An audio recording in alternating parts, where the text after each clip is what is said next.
चलिए अब खबरें देखेंगे विस्तार से। मुख्यमंत्री योगी आदित्यनाथ की ताबड़तोड़ चुनाव प्रचार का सिलसिला अब भी जारी है और ये सिलसिला आज भी आपको देखने को मिलेगा। सीएम योगी आज नोएडा, मेरठ और साथ ही गाजियाबाद लोकसभा क्षेत्र के दौरे पर रहेंगे। नोएडा लोकसभा क्षेत्र के सिकंदराबाद, मेरठ के किटोर और साथ ही गाजियाबाद के पिलखुआ में रैली को संबोधित करेंगे। बुलंदशहर में सीएम योगी दोपहर 12:50 पर सिकंदराबाद में जनसभा को संबोधित करेंगे। मेरठ के किटोर में सीएम योगी जनसभा करेंगे दोपहर 2:20 पर और सिसोली इंटर कॉलेज में ये जनसभा होगी। हापुड़ में सीएम योगी आदित्यनाथ पहुंचेंगे। गाजियाबाद लोकसभा क्षेत्र के तहत आने वाली हापुड़ जिले की पिलखुआ के रामलीला ग्राउंड में दोपहर 3:45 पर जनसभा होगी, जिसको मुख्यमंत्री संबोधित करेंगे। इससे पहले मुख्यमंत्री योगी आदित्यनाथ सुबह 10 बजे गोरक्षनाथ मंदिर गेट पर मौजूद हनुमान मंदिर के कार्यक्रम में शिरकत करेंगे।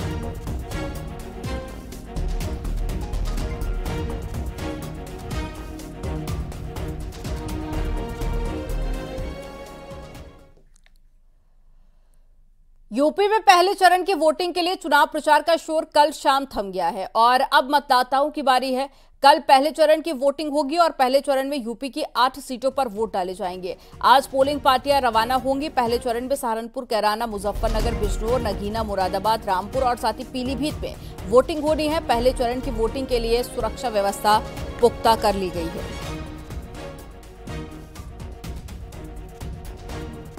तो कल फर्स्ट फेज के लिए इलेक्शन होने हैं, जिसको लेकर तैयारियां पूरी कर ली गई हैं और ऐसे में चुनाव प्रचार भी कल थम गया है, जिसके बाद कल वोटिंग होगी, जिसको लेकर तमाम इंतजाम पूरे कर लिए गए हैं।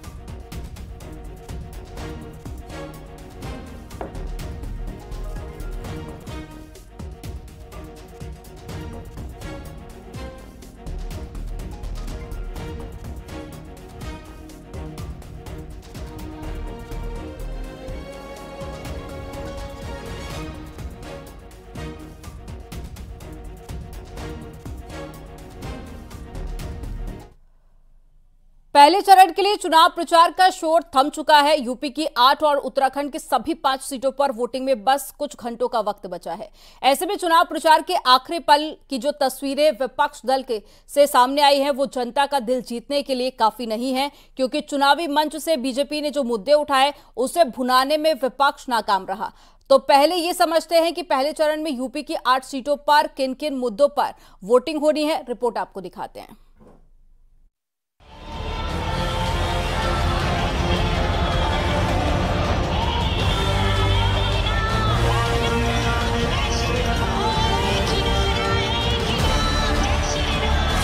पहले चरण का रण भीषण हो चुका है। चुनाव प्रचार के आखिरी पल में एनडीए से लेकर इंडिया गठबंधन तक सब सड़कों पर उतर गए। मंचों से सियासी बाण छोड़े गए और रैली, रोड शो के जरिए अपने पक्ष में सियासी माहौल तैयार किया गया। याद रखा अवेरी माता बहनों, अबारी याद रखा हमारे अनिल बलूनी के मुंड पे ताज रखा। ताली मारो, इतना अच्छा गाना गाया मैंने। इनकी गलत आर्थिक नीतियों की वजह से देश की अर्थव्यवस्था पर भी इसका काफी बुरा प्रभाव पड़ रहा है। उत्तर प्रदेश और उत्तराखंड में पहले चरण में 13 सीटों पर चुनाव होने वाला है, जिसके लिए बड़े बड़े योद्धा सियासी मैदान में नजर आए। पहले चरण में उत्तर प्रदेश की 8 सीटों पर वोटिंग होगी, तो वहीं उत्तराखंड की सभी 5 सीटों पर वोटिंग होगी। इन्हीं 13 सीटों को जीतने के लिए बीजेपी से लेकर विपक्षी नेताओं ने जब मोर्चा संभाला तो वार पलटवार का दौर शुरू हो गया। आप आश्चर्य करेंगे कि भारत दुनिया का एकमात्र ऐसा देश है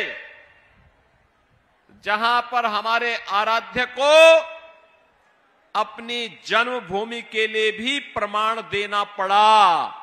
और बहनों और भाइयों, ये संकट हम सबके सामने किसी ने पैदा किया, तो इस संकट का नाम है, इस समस्या का नाम ही है कांग्रेस और समाजवादी पार्टी। कि यहां की हवा कुछ और चलने लगे, कहीं ऐसा तो नहीं है? जो लोग 400 पार कह रहे हैं, बताओ 400 हराओगे उन्हें कि नहीं हराओगे? और जिस तरह का उनका व्यवहार है, जिस तरह का उनका आचरण बन गया है, कोई जीत रहा होता है तो क्या वो किसी के साथ अन्याय करेगा? अगर ये 400 जीत रहे होते तो क्या ये दिल्ली के मुख्यमंत्री को झूठा फंसा करके जेल भेजते? पहले चरण में उत्तर प्रदेश की जिन 8 सीटों पर मतदान होने हैं, उसमें सहारनपुर, कैराना, मुजफ्फरनगर, बिजनौर, नगीना, मुरादाबाद, रामपुर और पीलीभीत शामिल हैं। इन 8 सीटों में से 7 पर बीजेपी और 1 सीट पर आरएलडी का प्रत्याशी मैदान में है। इसी तरह सपा के 7 और कांग्रेस का 1 प्रत्याशी चुनाव मैदान में है, जिसके समर्थन में बड़े बड़े नेता मैदान में नजर आए। जनता बदलाव चाहती है। मैं राजस्थान गई, उत्तराखंड गई, जनता में कोई रुझान है, थक गए हैं। वो ऐसी राजनीति नहीं चाहते। देख ली उन्होंने 10 सालों से यही घूम घूम के यही बातें हो रही हैं। लेकिन 10 सालों में किसी आम आदमी की, किसी आम महिला की के जीवन में तरक्की नहीं आ रही है, रोजगार नहीं मिल रहे हैं, महंगाई घट नहीं रही है। अब त्योहार का समय है, रामनवमी है, आज त्योहार का समय है, किसी के पास खरीदने के लिए पैसे नहीं है। चुनाव प्रचार के आखिरी दिन विपक्षी नेताओं ने भी पूरी ताकत झोंक दी, तो दूसरी तरफ बीजेपी के प्रदेश अध्यक्ष भूपेंद्र चौधरी समेत दोनों डिप्टी सीएम भी बीजेपी प्रत्याशियों के समर्थन में नजर आए, ताकि एक एक वोट को अपने पाले में लाया जा सके। Bureau report, news 18।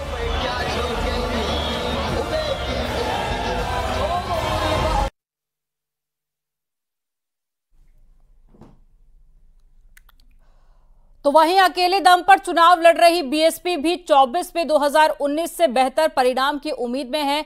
बीएसपी के नेशनल कोऑर्डिनेटर आकाश आनंद ने मजबूती के साथ में चुनाव लड़ने का दावा किया है। उन्होंने कहा कि बीएसपी को कम आंकना विपक्ष की बड़ी भूल साबित होने जा रही है। क्यों है कि ये धारणा है, ये परसेप्शन है कि बीएसपी अब रेस में नहीं है? आई थिंक ये जो परसेप्शन है ये ऑपोजिंग पार्टीज की तरफ से क्रिएट किया गया है। अगर आप इलेक्शन कमीशन का डेटा उठा के देखें तो पार्टी आज भी उतनी ही स्ट्रांग है जितनी 2014 में थी और 2019 में थी। आई थिंक ये जो दुश्मन है ना, अपने सबसे मजबूत ओपोनेंट को ही पकड़ के उसको बार बार पुश करता है, क्योंकि उसे उसी से डर लगता है। एंड आई थिंक वही चीज हमें बार बार देखने को मिल रही है कि बाकी सब पे इतना अटैक नहीं होगा जितना बीएसपी को अंडरमाइन करने की कोशिश की जाएगी।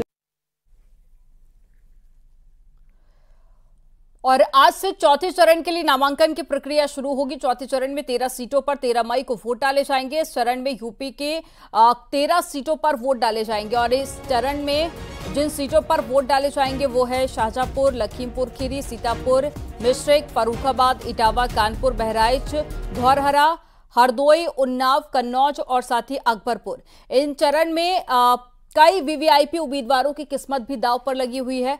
कन्नौज सीट पर अभी तक एसपी ने उम्मीदवार नहीं उतारा है। 25 अप्रैल तक नामांकन हो सकेंगे।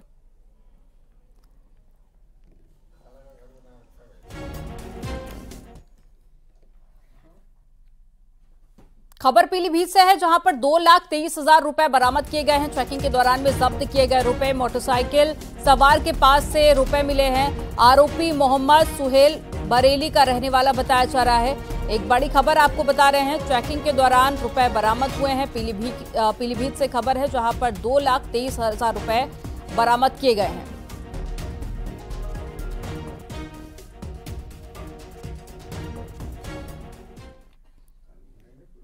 यूपी में विपक्षी गठबंधन की पहली संयुक्त रैली घोषित कर दी गई है और अखिलेश यादव और साथी राहुल गांधी 20 अप्रैल को अमरोहा में संयुक्त जनसभा करेंगे।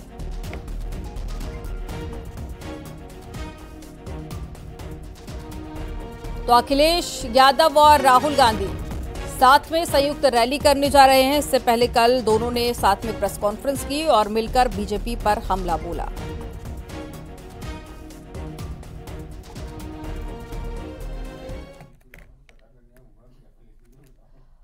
अमेठी में केंद्रीय मंत्री स्मृति ईरानी ने राहुल गांधी पर बड़ा हमला बोला है। उन्होंने राहुल गांधी को सनातन विरोधी बताया। उन्होंने कहा कि राहुल गांधी ने प्राण प्रतिष्ठा का न्योता ठुकरा दिया था। 26 अप्रैल के बाद में जब राहुल अमेठी आएंगे तो धर्म और जाति के नाम पर वोट बांटने की कोशिश करेंगे। और क्या कुछ कहा वो भी आपको बताते हैं।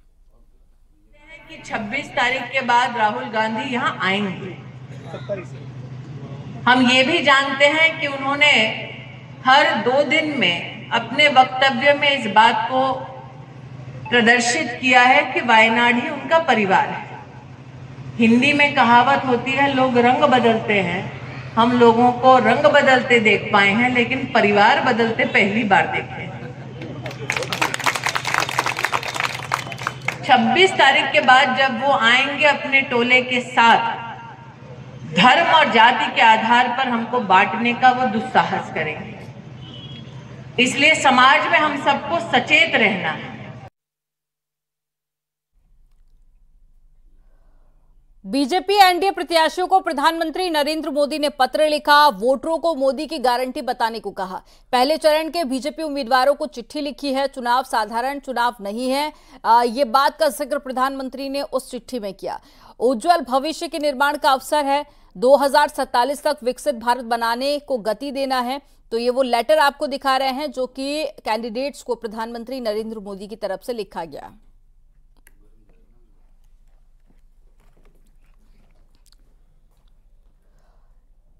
प्रधानमंत्री नरेंद्र मोदी 19 अप्रैल को अमरोहा के चुनावी दौरे पर रहेंगे। प्रधानमंत्री मोदी यहां पर गजरौला में चुनावी जनसभा को संबोधित करेंगे। इसको अमरोहा प्रशासन तैयारियों में जुटा हुआ है। इसको लेकर सभा स्थल के पास में बने हेलीपैड का निरीक्षण भी किया गया और प्रधानमंत्री के आगमन को लेकर जिले में अलर्ट जारी किया गया और जनसभा स्थल पर भारी फोर्स के साथ में तमाम अधिकारी भी मौजूद हैं।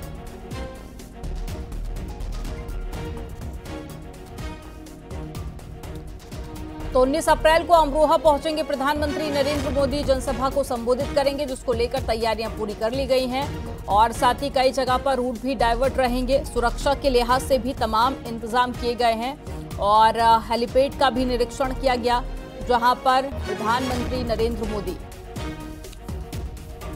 का जो विमान है वो उतरेगा।